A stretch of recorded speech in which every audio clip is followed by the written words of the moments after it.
Yeah. Hi everyone, welcome to another Torah info shiur and video. Shiur with Daniel together with us on Zoom, and we'll be saying two amazing stories about two amazing gedolim, about Rav Yanai and Rav Shach, and a lot of two stories, an amazing story about them. I would like to begin the first story, and the story is called Medicine for Sale. So, in the towns and villages, there were peddlers. There were peddlers or sellers, and will walk up and walk up and down streets. They'll go everywhere pushing carts full of kinds of things that people would want to buy. And there were one called out grapes for sale. The other one called out cloth for sale, clothes for sale, potatoes for sale, everything. And another one will call right. There were a lot of voices, and because it was a village, it was a shop. But there was a certain peddler who peddled his wares in the villages near the town of Tzipori in the Galilee.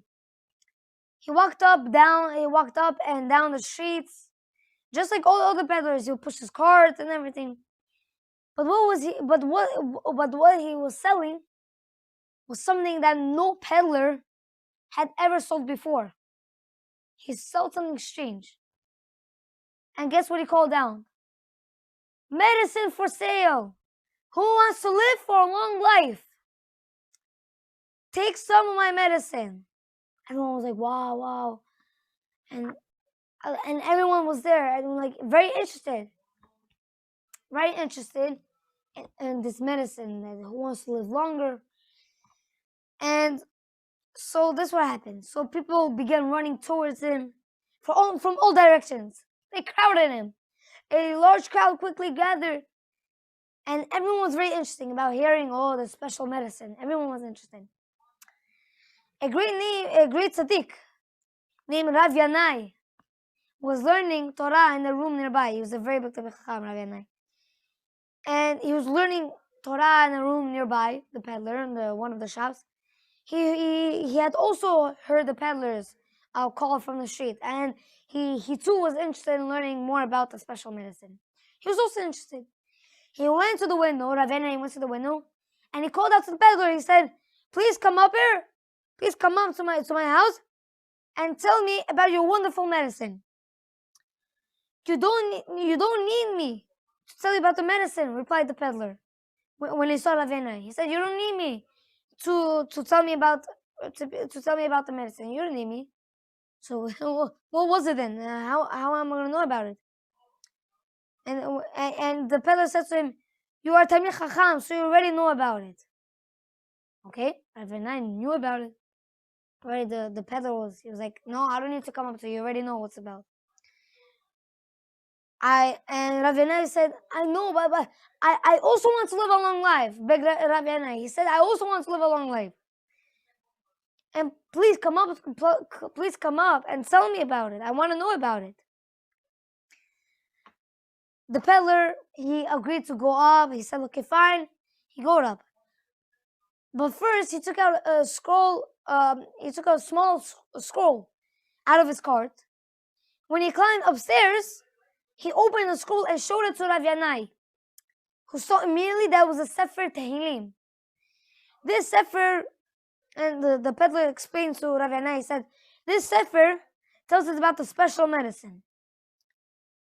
And David Melech wrote one of the pasukim. And this what it said. Mi ha'ish hechafes chaim, ohev yamim lirot tov, netzel shonecha merav v'sottecha midaber mirma. Who would like to live long? Who wants to have a long life? Guard your tongue from speaking evil. We all know where this is coming from. We all know where this is connecting. To what? To Lashon Hara. Who wants to live long? Who wants to have a beautiful, amazing, long life? Guard your tongue from speaking evil. The peddler looked up. "Did you hear those words?" he asked with a smile. "That's the medicine. Be careful not to speak Lashon Hara, and you will have a long life." And Ravina was like, "Amazing! This is amazing. I read those words so many times before. but I've never realized their simple message. You have taught me a great lesson. Thank you. That's what Rav Yanai said to the peddler. The peddler said goodbye to Rav Yanai. He said, okay, thank you so much. And Rav Yanai said, thank you so much for coming. He explained to him. And the peddler hurried back to his cart. It was time to move on to the next street. He had to sell more. And once again, he walked up down the street calling medicine for sale. Continuing. Who wants to live a long life? Take some of my medicine. And once again, a large crowd gathered in to hear about this wonderful medicine. But what we learn from the story? We learn from the story that being careful not to speak lashon hara, not to say bad things about others, it can help us to live it can help us to live longer in this world and the next. If we guard our tongue for speaking lashon hara, we can have a long life. And it's a very powerful message behind the story about Rav Yanai and the peddler. Because now we ourselves know about the special medicine. That medicine was not to speak lashon hara. Guard your tongue from speaking evil about another person, about another fellow Jew, about any other person. Because if we stop ourselves speaking lashon hara, we'll have a very long life. Thank you all so much for listening. Rabotai, we would like to have our next amazing speaker, Daniel Yusufa, would like to say a fascinating story about Rav Shach. Please, Daniel, begin. Thank you, Kaptan, for that amazing story. The topic is called The Secret Behind the Double Sandakut. There's a certain person who had moved from Australia to Bnei Brak. He was a big gadol. He was a big Baal Chesed, and Rav Shach had an especially warm relationship with him. For many years, the individual and his wife had not been blessed with kids. But one year they finally received the Yeshua for which they had been davening for so long. They were blessed with twin boys. The happiness of the individual home was beyond words.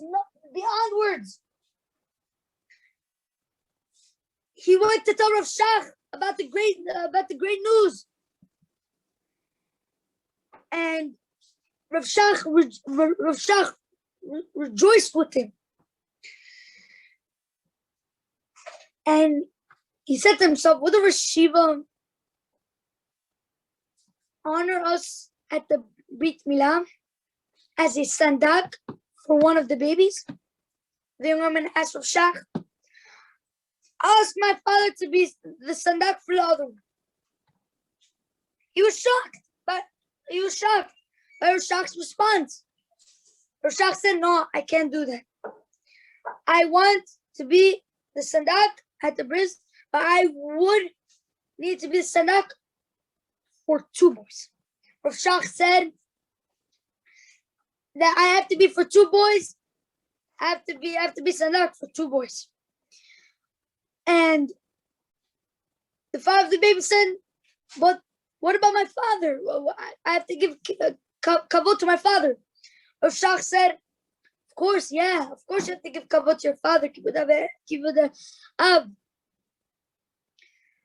But let your father be sandak for both boys. If you don't want me to be sandak for both boys, I can only do both boys. I cannot do one of the boys. I'm sorry. It's either two of the boys, or you can give it to your father. But I'll still come to the Brit Milah." The younger man didn't know what to do. Didn't understand why he needed both of the babies to be the sandak. But he didn't want to give up. He didn't want to give up the opportunity for Shach, for the Reshiva, to be sandak, to be the sandak of two of the babies. And a while later, the young man met Rav Shach to discuss a certain matter. And during their discussion, the man decided to ask Rav Shach the question, and had been sitting heavily in his heart all this time. What did my father do wrong that the Rosh Yeshiva did not want to be sandak together with him at the Brit Milah for my sons? And the Rav Shach said, Chas v'shalom. Shach cried, Chas v'shalom. Your father's a very special person. I never saw your father's Rasha. You should never have sandak because the two babies are going to be like him. Chas v'shalom. Didn't do anything wrong. I'll tell you the reason why I wouldn't not be sandak for one of them. You see, I am an old man and will soon leave this world. People might say a lot of praises about me at that time when I pass away. And if I was sandak for only one of your sons, it's possible that he would begin to brag about that to his brother, saying that Rashak was only my sandak, not yours. Is this the kind of situation that I want to avoid. Rashak concluded. And I would never want to cause jealousy between two brothers. What do we see from the lesson? What do we see from this lesson? What do we see from the story? That Rabbi Eliezer Menachem Manshach, the great tzaddik, a leader, said, I don't want to cause jealousy. I don't want to cause more destruction and blocking from the Beit HaMikdash from coming. I don't want that. I want our brothers to be happy and to not be jealous of each other and to be simcha and to be peaceful with each other. That's the whole point that Rav Shach was making. And we also have to take this point that sometimes when a person has this and you want it so badly, but it's not in stock anymore, but it's not this anymore, and I really want it, but I can't. I'm sorry, I can't. I don't want to cause jealousy to another yid, another to my brother. Thank you, Daniel, so much. Thank you. That was amazing story about Rav Shach. The part when Daniel said that the reason why Rav Shach wanted to be the sandak of two twins. That reason was really hit me when I heard the reason. It was very shocking. It was just amazing that Rav Shach wanted to do purposely two of those twins because he didn't want to cause fights when they grow up and say, "Oh, my sandak was Rav Shach, yours wasn't. Your wasn't. Mine was." Rav Shach wanted peace. Rav Shach wanted shalom. Thank you everyone so much for watching and listening to the shiur. We hope to see everyone back in another Torah info shiur. Thank you.